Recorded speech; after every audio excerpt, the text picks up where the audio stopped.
Well, Nikola Jokic continued his destruction of the NBA and the antiquated, hypocritical takes that have governed the league for far too long. And you can almost taste the tears of the moronic stooges that have been propping up their fake idols for an entire era now. First, it was the premise that the greats of previous eras wouldn't be able to compete with today's generation of super athletes. Yet, we are all now witness to a guy laboring up and down the floor who can barely dunk a basketball, ripping the league's top individual honor for a third time in 4 years. And Jokic becomes just the 9th player ever to win at least 3 league MVPs, joining truly elite company to say the least. And there is no doubt, several people will have many things to say about that.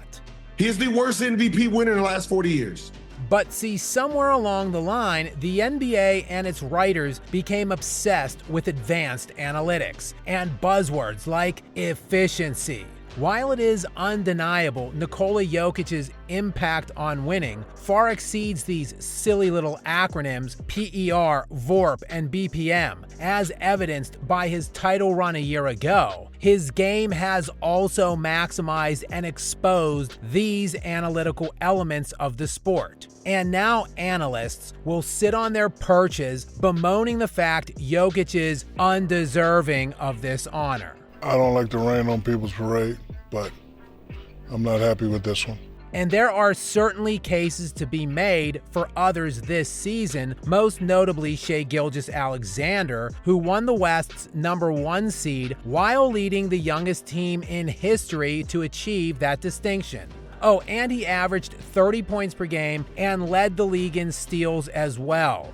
But by the metrics established by those who vote on this award, the answer was easily Jokic, with no close equals, as he led the league in player efficiency rating, win shares, value over replacement, box plus minus, and win share per 48 minutes. Yeah, he led the league in all 5 of those for the 4th consecutive year. Accordingly, this award was given to Jokic a 3rd time now in those 4 years, by a landslide this time, as he got 79 of the 99 first-place votes. And Jokic now joins the aforementioned crew of 8 that includes Kareem Abdul-Jabbar, who had 6, Michael Jordan and Bill Russell each with 5, Wilt Chamberlain and LeBron James with 4 each, and Larry Bird, Magic Johnson, and Moses Malone, who all won the award 3 times. And now, as is customary, we will all sit back and debate the merits of who should have had this, who got snubbed from it, and etc., etc.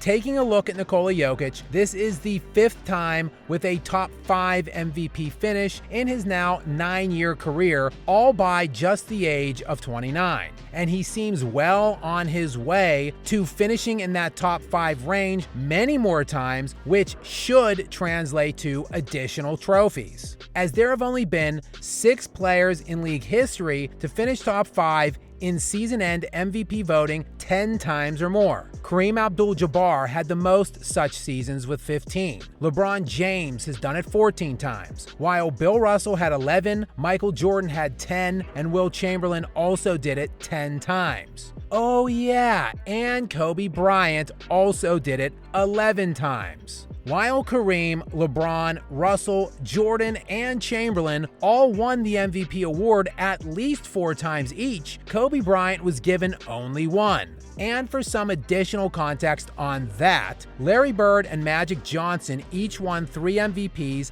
of their 9 top 5 finishes. And Moses Malone, who won the award 3 times as well, did so with only 5 top 5 finishes. Steph Curry, meanwhile, won the award 2 times in his 4 top 5 finishes, and Steve Nash won 2 league MVPs of his mere 3 top 5 finishes. And yet, a guy who had more top 5 finishes than anyone ever besides only Kareem and LeBron only won 1 time? This was the same guy who led an entire decade in points scored and scoring average while making 9 All-NBA defensive team selections and going to 7 NBA Finals while winning 5 of them. But yeah, he only warranted 1 win of the 11 top 5 finishes. Of course, this was all just because Kobe Bryant wasn't efficient. Because Kobe, while dominating the league at both ends of the floor for a decade plus, while winning more titles than anyone, just didn't check all of those little acronym boxes at the end of the day. It's a complete crap. All of this is to say, if you are now, at this point, whining about Nikola Jokic's nearly unparalleled stranglehold on this award, I suggest you grab a chair, sit back, and cozy up to the fact there are many more of these on the way for him. Tell me how my ass tastes. The analytics GOAT, who is now the all-time leader in NBA history for box plus minus, player efficiency rating, and win shares per 48 minutes, isn't going anywhere. He's just 29 years old. And he has done something by 29 that LeBron was incapable of at any point for his entire 21-year career, surpassing the true GOAT in several of these analytic categories. Yeah, like I said, prepare yourself for many more of these awards to come for Nikola Jokic. That is, of course, only if those who vote on it continue to do so with the same consistency they have exhibited for the vast majority of this century.